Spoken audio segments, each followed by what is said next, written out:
It happens every time a doorway frames a crowd, every time a lobby hums or a street turns into moving river. Her gaze does not ask permission from her will. It slips the leash and goes looking. Not hunting, not hungry, simply committed to finding the landmark that returns a city to a map. A dozen conversations hang from the ceiling like lanterns. A dozen faces glow with the same evening light, and still her eyes quarter the room with a cartographer's patience, checking corners the way sailors check stars. She is competent without you, was long before you arrived. But competence is not the same as orientation, and orientation is what your presence gives. The breath she didn't know she'd been rationing comes back to full. The noise that pretended to be music sorts itself into melody and harmony again. She leans by accident toward the spot you occupy and discovers that leaning feels like home. There is a physics to it. Your posture, even across distance, reads like a sentence that has already chosen its verbs. You are not scattered. You are not auditioning for angles. You stand the way a tree stands when wind has taught it about the difference between bending and breaking. Her eyes find that shape, and her nervous system makes the quietest bow. The crowd does not disappear. It becomes a backdrop. Strangers become scenery in a play that has been waiting for its center. She does not rush to you, not because she is shy, but because haste is unnecessary when direction is certain.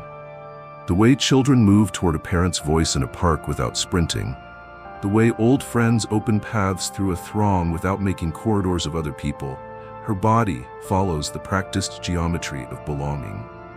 Sometimes you are speaking to someone. She witnesses your attention like an artisan watches another's hands. You tip the conversation toward the person who is trying least to control it. You laugh as if laughter were a form of hospitality, not a method of conquest. You nod like agreement is not the goal. Understanding is. She's not jealous of the moment because jealousy is a species of scarcity. Scarcity does not survive your atmosphere. The longer she watches, the more her shoulders lower and her eyes soften, as if proximity to your steadiness asks her to carry only what actually belongs to her. Then you turn, as if the air had whispered her name into your ear, and your eyes find hers with that accuracy that feels like mercy. She does not look away to manufacture coyness. The first language a soul learns is recognition, and the word it speaks with you is yes. There are nights when you are not there on time. Trains delay, obligations stretch, weather takes its own advice. She enters, and the old instinct, scan, sort, perform, briefly revives. But a strange thing has happened since you entered her life. Even your absence organizes a room better than most people's presence. She steps to a place you would have chosen, selects the chair that lets her see the door and the window both, orders 2 waters because ritual is a form of loyalty, and lets her eyes rest. They still move. Eyes are not meant to be statues, but they do not search like a lost thing searches. They roam like a scout confident in the return of the primary force. When you finally appear, the world clicks a notch toward true. The glass you lift is already there. The smile you wear is already answered. In transit, the reflex is even more tender. Train platforms, airport gates, crosswalks in rain that gives every street its mirror. She looks once, twice, and the third time is not checking but savoring. 1,000 coats and voices and timetables swarm by. Then there is the line of your jaw, the unhurried interval between your steps, the way your hand shelters a book, a bag, a child's head it just passed, and all the old chaos retreats from the border of her attention. A woman can be good at surviving without wanting to be. She can be deft at scanning for danger while tiring of it. To have her eyes search reflexively for you is not a confession of dependence. It is a celebration of a nervous system that finally believes it is allowed to pursue joy first. Even the unglamorous places become maps with you as compass. Supermarket aisles, fluorescent and impartial, turn warm around the edges when she catches your reflection in the freezer door. The laundromat's indifferent spin slows in her chest when your shadow crosses the window, and you push the door with your hip because your hands are helpful elsewhere. The post office line, that secular purgatory, stops being a punishment when your voice in her memory reminds her to breathe and roll the tension down her spine, and then your actual presence, late, apologetic, grinning, turns a Tuesday errand into a sacrament of returned alignment. She will tell herself she's silly for how much it matters. Then she will stop scolding herself, because the body prefers gratitude to reprimand, and gratitude is the more accurate name for what happens around you. You are not the only person she can find. She is surrounded by people who love her. But she does not search crowds for them the way she searches for you, and this difference teaches her something simple and inexhaustible about attraction. Friends stabilize history. You stabilize horizon. Her scan is not nostalgia. What did we do? So much as promise. What will we do? The distinction is the thrill she does not need to perform. She carries herself differently in a room where the future is present. The tilt of her head is less defensive, the track of her gaze less transactional. She is not marketing, she is meeting. Eyes communicate before mouths do. Yours say welcome, and hers answer with the relief of someone who no longer needs to knock. It would be easy to misread all this as spell work, as if you had cast something glamorous over her and got the result you planned. But nothing in your behavior announces sorcery. You are not the loudest. You are not the flashiest. You do not travel with a spotlight in your pocket. The only magic here is the mundane miracle of being a man who knows where he is going and therefore becomes easy to find. Even when you are obscured by height or crowd or a reckless hat you took a risk on, your coherence leaks through. She sees the way you wait your turn and make turns easier for others. She sees you step aside without advertising sacrifice. She sees you talk to a child as if intelligence were the default and elders as if time were a country you plan to visit politely. Her eyes approve before her mouth forms the words. Instinct, baptized by pattern, becomes trust. If a room grows tense, her search sharpens. She does not need saving. She needs a second center. She finds you, and the knot of argument loosens a degree because your expression refuses to pay attention to bait. She finds you, and the joke that wanted to be cruel learns to be kind because your laughter never trades respect for currency. She finds you, and the person dominating the conversation lowers his volume because your stillness is a mirror where excess looks foolish to itself. In such moments, the habit of her eyes is not romance alone. It is strategy. It is choosing the angle that makes virtue visible and therefore contagious. She has learned to let this reflex lead her even when distance makes reaching you impossible. Across cities, time zones, obligations that bloom like overnight vines, she enters rooms that require courage and asks herself where you'd stand if you were here. Left of center, where you can see all parties and step between without drama. Near a window because light helps everyone tell the truth. Back a pace to make space for the shy voice. The exercise is not superstition. It is architecture borrowed from memory. Her eyes may not find your face, but they find your way. Under that quiet guidance, she becomes, in miniature, what she seeks, an anchor that others can scan for and find. The loop completes and strengthens itself. You have trained each other in the gentlest possible way. There will be the day, late and lovely, when she enters a room and realizes she did not search. You were already there, not physically, but in the arrangement of things. The chair pulled out, the water poured, the temperature of the talk, right for honesty, and the body skipped the step of scanning because it recognized its own work greeting it. She will smile at the trick time plays when love becomes domestic. She will still look for you out of gratitude rather than anxiety, out of habit that is now a hymn. And when your actual body appears with the mundane rattle of keys, her eyes will find you again. Not because they are compelled, but because they are free.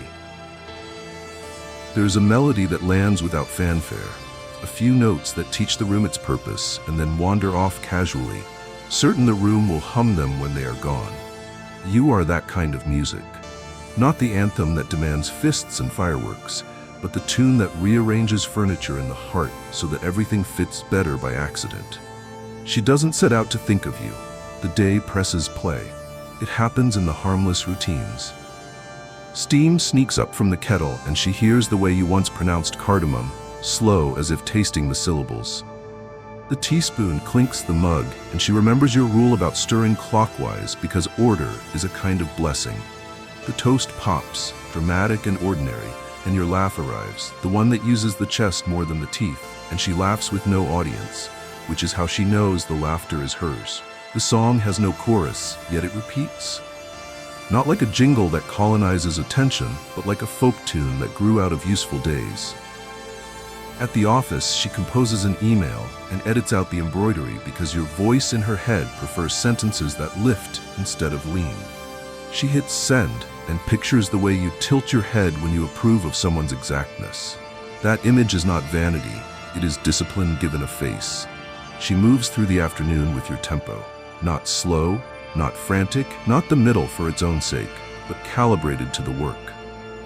The meeting that might have turned into a theater piece stays human because she pretends you are in the back, arms folded in patience, ready to ask the one question that makes performance go home. She hums that question instead.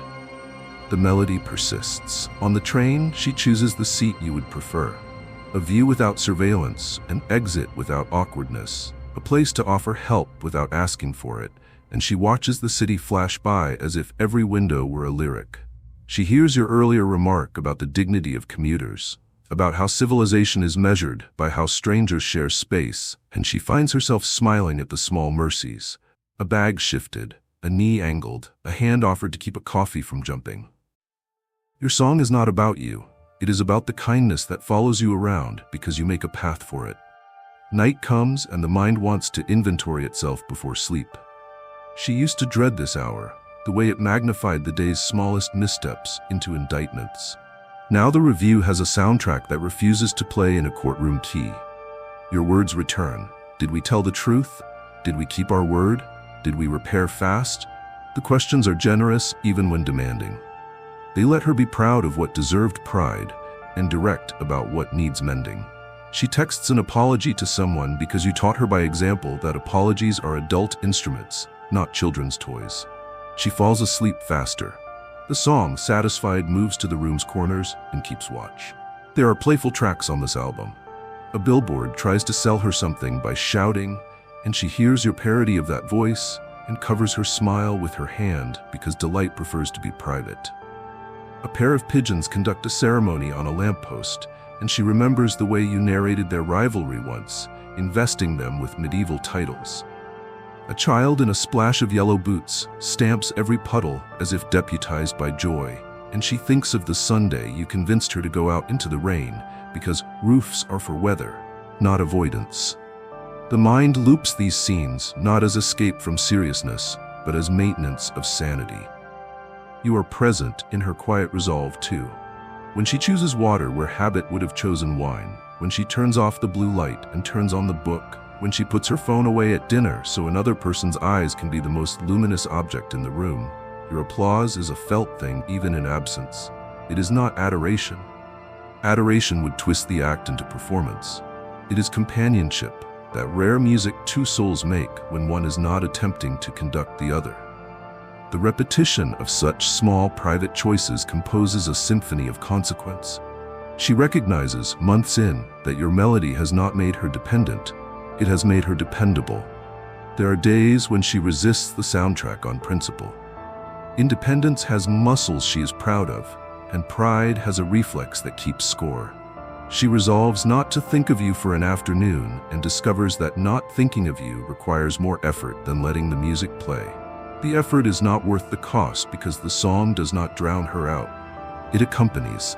She laughs at herself and gives in, not to fantasy, but to the comfort of accompaniment. And the moment of surrender is indistinguishable from wisdom. Grief makes an appearance one evening. Old loss, nothing to do with you. And the song changes key without leaving. It slows to match the pace of tissue and tea, shifts to minor just enough to keep sentiment from becoming self-pity, and thread by thread sews the edges of memory to the fabric of this new hour. Your voice in her head does not solve grief. It makes room for it to speak in complete sentences. She sits with it the way you sat with her friend in that waiting room, saying nothing loud and everything necessary. The melody proves it can be sacred when laughter has gone home. Desire finds your music and fits its steps to it without tripping. The mind that plays you on repeat does not do so to feed obsession alone. It also studies consent, practices curiosity, memorizes patience. She imagines the pace at which you would move toward her and the pace at which you would move away when asked, and the imagining makes her brave enough to say what she wants and what she does not want without apologizing for either. The song teaches assertion without aggression, surrender without erasure, heat without hazard. In a world that often confuses volume for passion, this is choreography of the rarest kind. There are mornings when your melody is the alarm she prefers, not the harsh tone that expels a body from sleep into fear, but the low call that invites waking to be a continuation of rest. She ties her shoes with your ordinariness in mind, the way you turned laces into a meditation on readiness. She makes her bed because you once said, smiling, that governments fall where sheets are not straightened. She laughed then, she tells the joke to herself now, and smooths the corner more carefully. It is not about bedding. It is about refusing to live in a home you won't respect.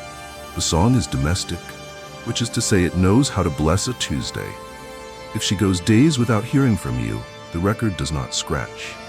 The memory of your steadiness is not fragile. It survives silence like a well survives winter. It deepens. In the deepest part of that quiet, she realizes that what plays on repeat is not merely you, but the person she is when you are woven through her days. Kinder to clerks, sharper with her words, quicker to laugh at the pompous, slower to retreat from the vulnerable. The mind is not addicted to a man. It is devoted to a way of being that the man made audible. When you return, door, coat, your shoulder, turning the air into something intentional, the song changes volume without changing pitch. It becomes stereo. You in the room, you in the mind, the two tracks aligning without competing. She does not rush to tell you that her head hums with you like music. The confession would be too small for the truth. Instead, she hands you a glass because you looked thirsty, asks about your day because you looked carried, teases you about the reckless hat because love is never blindfolded, and listens to your story with the eagerness of someone welcoming a favorite motif back into a long piece. And later, when the night has done its mercies and the house has taken a deep breath, she will lie with her eyes open a moment longer and let the last notes fade without clutching them. The quiet that follows is not a void. It is resonance. It is the air vibrating with something good that happened. It is the mind at rest, knowing that come morning, the tune will find her again in the clink of a spoon, the turn of a page, the sound of your name spoken by someone else, or by no one, or by her own pulse getting on with the business of living. There is a way you look that does not take. It is the opposite of a hand slipping into a pocket to steal. It is a hand held open for the miracle of a bird that could leave at any moment and chooses, for one beat longer than expected, to stay. When your eyes land, they do not strip, they bestow. They do not survey like a border guard, they receive like a host. A woman's body, constantly negotiating with the world about how safe it is to exist inside it, recognizes this difference faster than speech can. Her nervous system draws a small circle of light around itself and says, "Here we may expand." It starts at distances where words are impossible. The room is busy with its own ambitions, but your attention cuts a clear path through the static, the way a lighthouse cuts sky from sea. You do not glare, you glow. Your eyes are tools with their edges blunted, no slicing, no tallying, no little ledger hidden behind the iris where measurements become judgments. What she feels, first and most, is permission, which is to say, relief. She does not have to shrink to fit the available safety. She can stand her full height and be all the shapes that height implies, soft, angled, undecided, decisive, without bracing for recoil. When you cross the space between noticing and greeting, you carry your body like a man who knows that nearness is a gift, not a claim. You angle slightly to make passage, to make room, to send the message that attention can be close without becoming a corner. In that geometry, she learns something essential about herself, that her curves, her gestures, her gait, her smallest change of expression are not problems to solve but pages being read aloud by a kindly voice. It is not flattery. Flattery is cheap sugar. This is protein, sustaining, quiet, slow to burn. You compliment like a craftsman, not a salesman. You're beautiful could be said by anyone, and often is. It is both true and insufficient. You prefer the true things with edges. You tell her the way that color underlines the spirit in her eyes and makes the word rested feel like a place rather than a performance. You name the courage inside the story she just told and watch it grow a second pair of wings. You notice the callus on the finger that holds her pen and call it elegant because endurance is elegant. You mention how her laugh refuses to spend anyone's dignity for cheap effect and how that is a rare and royal choice. Praise becomes a mirror that she trusts because it reflects specifics, not fantasies. In that mirror, she watches herself gather, and something inside her sits up straighter, not to be seen better, but to see herself better. Your noticing is not reserved for the curated hour. It arrives in the grocery store, loose and ordinary, when she reaches for tomatoes and you ask about the stew that made her friends quiet last winter, and she smiles because you remembered that silence was gratitude that night. It arrives at the crosswalk when you step slightly to the street side, not to own the path, but to bless it. It arrives in the elevator when you watch her choose 2 floors in advance because she is thinking ahead for everyone, and you say, "You think in shelter." And the sentence drapes over her shoulders like something velvet and warm. She does not become an ornament under your gaze. She becomes inhabited. Your attention is paced. You look long enough to honor and short enough to leave space. When the glance lands and leaves, she feels the temperature change you set in motion. Heat that does not pressure, light that does not expose. She finds herself touching her hair not to test your interest, but to enjoy the instrument she plays when she speaks. She adjusts her sleeve not to perform innocence, but because you made her remember the pleasure of choosing who gets to see the wrist where her pulse keeps the oldest promises. She is not dancing for you. She is dancing because the floor is finally level. There will be the afternoon when she is not arranged for anyone's eye, errand clothes, no mascara, hair doing its penitent, honest thing. And she rounds a corner and finds you, and your gaze behaves as if the sun had just crept out and discovered a new way to be kind. You do not reward effort alone, you recognize essence. You see the unornamented face and it interests you because truth interests you. She learns, through that untheatrical second, that beauty is not a costume she must put on for applause. It is a current that runs through her, whether the room claps or not. That knowledge lands somewhere deeper than confidence. It lands where appetite lives. She wants more of herself, which is the rarest want, and the one that will be most faithfully satisfied. Sometimes your noticing is a choreography that keeps her intact, while the world tries, casually and without malice, to splinter her. In a circle where the conversation would like to turn her into a topic rather than a participant, you angle a question that returns her voice to her mouth. She answers and watches your eyes ask follow-ups the room didn't know to form, and in the asking she feels the contours of her intelligence become visible again. Sensuality is not only skin, it is mind, offered and received. To be mentally admired, precisely, patiently, is a form of touch. In that touch, blood moves faster. Your restraint is an instrument in the orchestra of your gaze. You could devour. You do not. You could make the moment about your appetite. You choose to make it about her agency. That choice, repeated, becomes an atmosphere, desire that never turns predatory. Within that atmosphere, the way she moves changes. The tilt of her head becomes an invitation she is writing rather than one she is dodging. The arch of her back while she laughs is unperformed. The way her hand lingers on the rim of a glass becomes a sentence you read, not a signal you misinterpret. Consent evolves in your presence from a legal checkpoint into a living conversation where yes is the most beautiful verb in 2 languages, and no is respected so cleanly it does not wound. It will happen that she stands before a mirror, not in choreography for an audience, but troubleshooting a day with too little light, and she will think of the last time you looked and what occurred inside that looking. She will recall the exact warmth of your eyes when she mispronounced a foreign dish and corrected herself with a flourish, and she will laugh, and the laugh will put color in her face more honestly than rouge. She will remember the night your gaze paused at the way her dress gathered at her waist, not because of the dress, but because of the decision in her posture that said, "This is the size of me I adore today." And she will do her hair not in caution, but in celebration. Even absence becomes a mirror when your noticing has trained her to see. She will walk down a block where you once matched her stride and alone, she will keep that pace because it feels like the true tempo of her hips.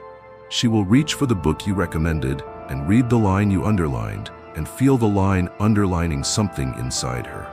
She will step into a room of strangers and carry your way of entering, a respectful, unhurried assumption that human beings are already good news, and she will discover other eyes noticing her in the way she most prefers to be seen, as presence that improves everything in quiet increments. Desire is an ecosystem. You seeded it with trust. Now it grows when you are not even there, which is proof that it is not fragile. Your noticing also knows how to become privacy. You see something in her, you always do, that is not ready for daylight, and your gaze shifts deliberately to protect it. Later, when the two of you are alone, you mention it with the gentleness of someone placing a bird back into a nest, that flash of ferocity when she defended an absent friend, the oceanic sadness disguised as a joke, the ambition she almost concealed beneath social ease. You say, "I saw."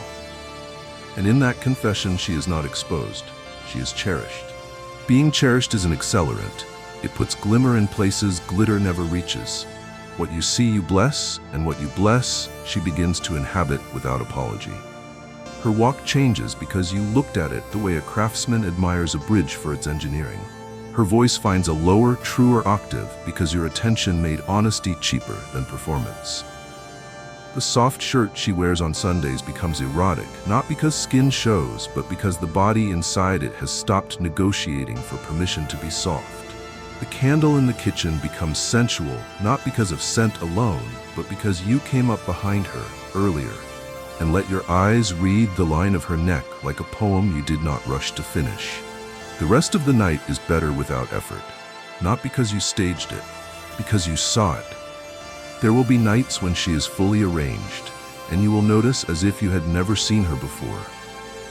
You will circle her once with your eyes like a planet, considering a beautiful moon, and then land them exactly where you know her soul answers. Maybe the mouth that believes in words, maybe the hands that believe in usefulness, maybe the eyes that believe in you. And you will say nothing for a breath that feels like a vow. She will flush in the kind of heat that has nothing to prove and everything to enjoy. She will decide, inexplicably and joyfully, that she is the sexiest version of herself she has ever been, and the decision will be accurate because it will be hers.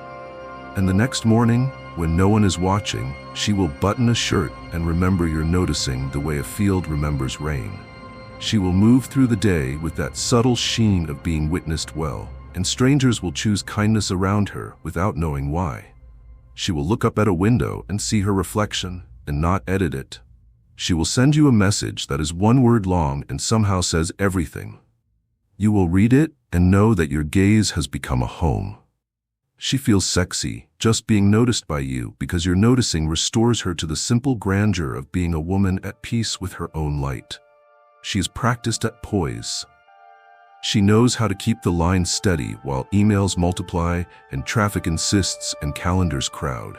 She can make small talk dignified and big talk merciful. Composure is one of her crafts, and it serves her in rooms that would otherwise ask too much. Then there is you, a different kind of weather system entirely, and her finesse becomes a kite delighted to remember wind. The string is still in her hand. What changes is the sky. Your masculinity does not arrive in a roar. It arrives in decisions that have already been made. The cadence of your walk is not a dare, but a verdict. This is the speed dignity prefers. Your voice sits lower than the room's excitement because leadership does not need altitude. It needs gravity. You take responsibility for the weight you put on floors and words. You let silence finish its sentence before you start yours. None of this is theater, which is why it is devastating in the best sense. It undoes the scaffolding she built against lesser weather. She begins a thought and discovers that her tongue has chosen honesty over polish because your presence pays a premium for clarity. She fumbles for a name she uses every day and laughs at the fumble, and the laugh contains no apology. This is what scrambled looks like when a person is safe. Delight interrupting choreography. In a corridor, you step aside a fraction and place a palm in the air to guide without hurting. It is a small gesture. It reorders something larger than hallway traffic. Her ribs forget the invisible corset designed for bustling places. She says thank you and hears in her own voice the warmth that had to wait its turn all week. Later, at the table, a question comes at a bad angle, and your stillness changes its geometry. You do not swat, you angle. You do not dominate, you direct. She watches, half as student and half as conspirator, and the admiration puts a bloom in her cheeks she could not purchase with cosmetics. Composure, properly scrambled, becomes radiance. When you enter a problem, you strip it of theater. Let's test the hinge, you say of a complicated dilemma. And in 3 sentences, she sees the false drama evaporate. She wants to kiss you then and there, not because you solved it, but because you refused to buy panic at retail prices. Her brain becomes bright with ideas that prefer your light. Her hand brushes your forearm as she points to the next step, and a small electricity arcs, consensual, celebratory, charged by competence rather than chaos. She loses her sentence and regains it with a grin. Around most men, losing a sentence feels like weakness. Around you, it feels like play.